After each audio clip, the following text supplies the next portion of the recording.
dimulai dengan ayat 3 yang bunyinya A'udzubillahi minasyaitonir rajim. Bismillahirrahmanirrahim.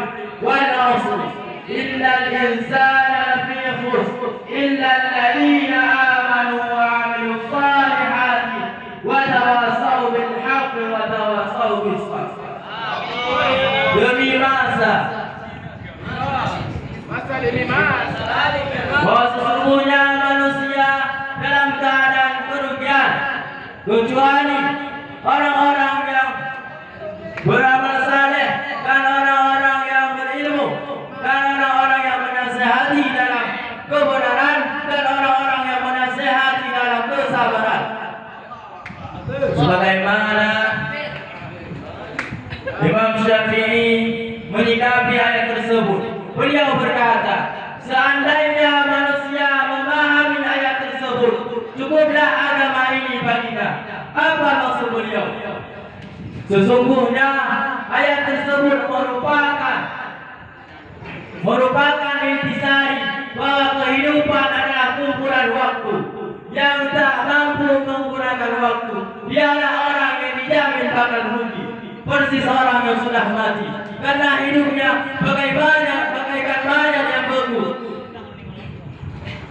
Hidup tak sopan, mati bikin bau.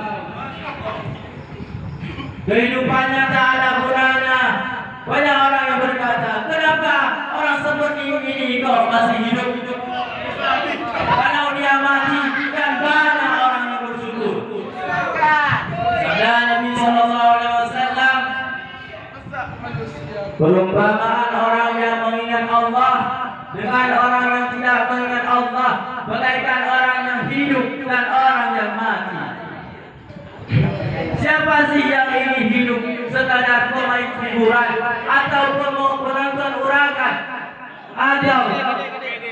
atau artis sinetron yang tak berperan jelas, prinsip dan visinya tak karuan, berbagai momentum lewat, bahagia pun minggat dan kesuksesan pun berjalan. Sabda Nabi SAW,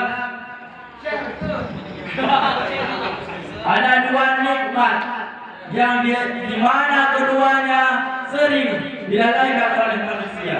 Yang pertama adalah nikmat sehat, yang kedua adalah nikmat waktu yang luang.